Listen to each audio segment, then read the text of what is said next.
Hi friends, मैं हूं doctor Tushar Chauthani. एक बार अकबर राजा बीरबल के साथ बैठे हुए थे। अपनी गार्डन में बहुत ही बढ़िया तरीके से फैल कर बैठे हुए, अपनी पगड़ी बढ़िया सर की और अंगूर खा रहे थे।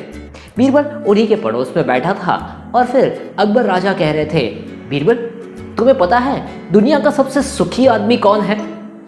बीरबल ने कहा, महाराज आप बताइए, आपको क्या लगता है कौन सबसे सुखी आदमी है? और तब महाराज ने कहा, तुम्हें पता है हर मंगलवार और शुक्रवार के दिन मेरे पास में मेरी चंपी मालिश करने के लिए एक आदमी आता है, वो सबसे खुश इंसान है। और बीरबल ने पूछा, महाराज आपको ऐसा क्यों लगता है कि वो सबसे खुश है?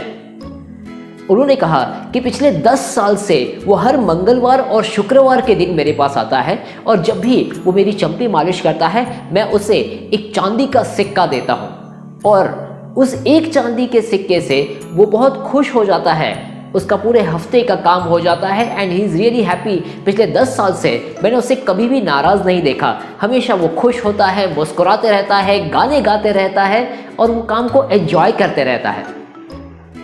तब बीरबल ने कहा, हाँ महाराज, बात तो सही होगी आपकी। वो क्या है ना, अब तक वो 99 क्लब का मेंबर नहीं बना, इसीलिए वो खुश रहता है। और राजा ने कहा, ये 99 क्लब क्या है? और तब बीरबल ने कहा, ऐसा कोई क्लब है जिसमें जो भी इंसान जाता है वो दुखी होना शुरू हो जाता है।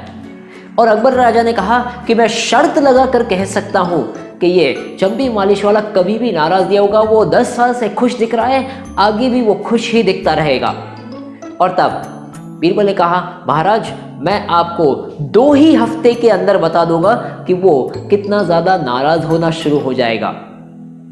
और अकबर राजा ने कहा, लग गई शर्त, मैं तुम्हें 100 सोने की अशर्फियाँ दूंगा अगर तुमने ये काम करके दिखाया तो।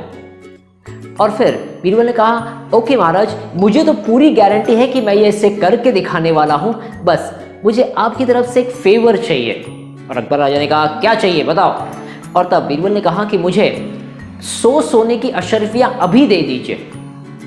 और अकबर राजा ने कहा, ठीक है ले लीजिए। तो उन्होंने 100 सोने की अशर्फियाँ दी बीरबल ने। और फिर वो 2 दिनों के बाद में उस चंपी मालिश वाले के घर के बाहर गया और एक पोटली उसने उसके घर के दरवाजे के बाहर रख दी। उसकी बीवी बाहर आई, उसने दरवाज़ा खोला और सामने वो पोटली देखी। वो पोटली उसने उठाई, उसने देखा कि उसके अंदर सोने के सिक्के हैं।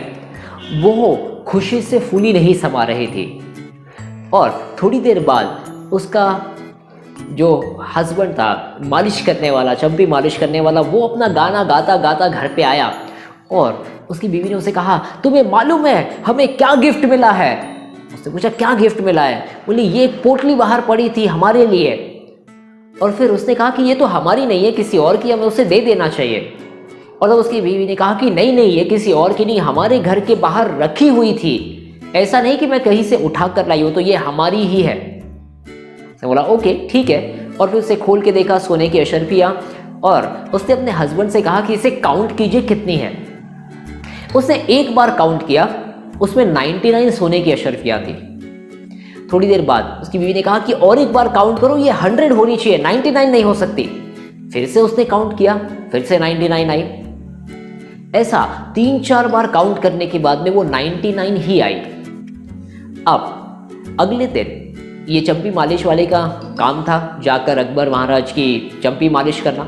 वो गया चंपी मालिश करने के लिए, वैसे ही खुश मिजाज होकर जब वो वापस आया, उसकी बीवी ने कहा, देखो अब हमारे पास 99 सोने की अशर्फियाँ हो गई है, हमें इसे 100 करना है, तो हम आज से डबल काम करना शुरू कर देते हैं, थोड़ी मेहनत ज़्यादा करते हैं और फिर ये 100 सोने की अशर्फियाँ हो जाएगी तो हमारा काम पूरा हो जाएगा, 100 का हमारा कोटा हो जाएगा। तब से वो चंपी मालिश वाले से ज़्यादा काम करने के लिए कहने लगी, तो वो भी ज़्यादा खुद काम करने लगी, दोनों बहुत ज़्यादा मेहनत करने लगे। अब धीरे धीरे ज़्यादा काम करने की वजह से ये चंपी मालिश वाले की एनर्जी का लेवल डाउन होने लगा, वो ज़्यादा थकने लगा। अगले दिन जब वो वापस महाराजा के पास गया, फ्राइडे के दिन, उसकी चंपी मालिश में इतना दम नहीं था, वो इतना खुश नहीं था। महाराज ने कहा कि अरे ये ले, तू क्यों नाराज़ होता है, 2 चांदी की अशर्फियाँ ले और खुश हो जा। उसने वो ली, थोड़ी देर के लिए खुश हुआ। जब वो घर पे गया तब उसने बीवी को कहा कि 2 चांदी की अशर्फियाँ मिली है बीवी ने कहा 2 चांदी की अशर्फियों से क्या होगा, मुझे और एक सोने की अशर्फी चाहिए। और फिर बीवी ने कहा कि अब एक काम करते हैं, हम लोग खाना खाना बंद कर देते, 2 की जगह एक बार ही खाना खाएंगे और उसमें जो पैसे बचेंगे उसको मिलाकर हम लोग बेचेंगे और उससे 100 मतलब एक और सोने की अशर्फी हम लोग ले लेंगे, तो हमारे पास 100 सोने की अशर्फियाँ हो जाएगी। अब उसका काम भी बढ़ चुका था, खाना भी कम मिल रहा था और पहले की तरह से वो खुश भी नहीं था। जब वो महाराजा के पास में गया, उसने चंपी मालिश तो की, लेकिन आज उसका ख्याल कहीं और था, कहीं वो खोया हुआ था। और महाराज ने कहा क्या हो गया तुम्हें? और तब उसने कहा कुछ दिन पहले बाहर एक सोने की पोटली मिली, उसके अंदर 99 सोने की अशर्फियाँ मिली और अब हम लोग उसे 100 करने के पीछे पड़े हुए हैं। और इतनी देर में बीरबल वहाँ पर आए और बीरबल ने कहा देखा महाराज, मैंने कहा था ना 99 क्लब में जो जुड़ जाता है वो खुश रह ही नहीं सकता। दोस्तों, क्या आप भी 99 क्लब के मेंबर हैं? जितना मिलता है उसमें बस थोड़ा और चाहिए, थोड़ा और ऐड कर लेता हूँ, थोड़ा और आगे बढ़ जाता हूँ, थोड़ा और ये कर लेता हूँ और जो है उसे तो एंजॉय ही नहीं कर रहे। There are 3 important learnings over here my friends. Number 1, हम लोग नाराज क्यों होते हैं 99 क्लब के मेंबर बनने के बाद? नंबर 1, एक तो हमें क्लियरली पता ही नहीं है कि हमें लाइफ में क्या चाहिए। Goals are not clear in life. अगर हमें पता है कि हमें क्या चाहिए, हम लोग उस डायरेक्शन में काम करते हैं and will be happy. Randomly कोई भी चीज़ करने से ज़्यादा गोल ओरिएंटेड चीज़ करने में किसी भी इंसान को काफ़ी ज़्यादा मज़ा आता है। क्या आपके पास में आपके लाइफ के 100 गोल्स रेडी हैं? लोगों की लाइफ में 1, 2 या 5 गोल ही रहते हैं, लेकिन मैं कहता हूं कि लोगों की लाइफ में 100+ गोल्स होने चाहिए और हर गोल के लिए वो काम कर सकता है। सेकेंड, क्या आपके पास कोई प्लान है? हम लोग कोई भी चीज रैंडमली कर रहे हैं, लेकिन अगर आपके पास में कोई प्लान होता है, आपकी स्टेप्स डिसाइडेड होती है कि ये करना है, इसके बाद ये करना है और तब आपको वो रिजल्ट मिलता है। क्या आपने कुछ प्लान बनाया है कि अगले 10 दिन में मैं ये करूंगा, अगले 1 महीने में मैं ये करने वाला हूं, अगले 2 महीने में मुझे ऐसा आउटकम चाहिए? अगर आपके पास प्लान नहीं है, then again this brings you in the 99 club. आपको पता ही नहीं चलेगा मुझे क्या करना है और आपके हाथ में जो काम आएगा वो आप करते रहेंगे। So number 1 was having goals, number 2 was randomly doing things, plan नहीं होना, और नंबर 3 ये सबसे ज्यादा इंपॉर्टेंट है एंड दैट इज आपके पास में इंटरपर्सनल स्किल्स नहीं है।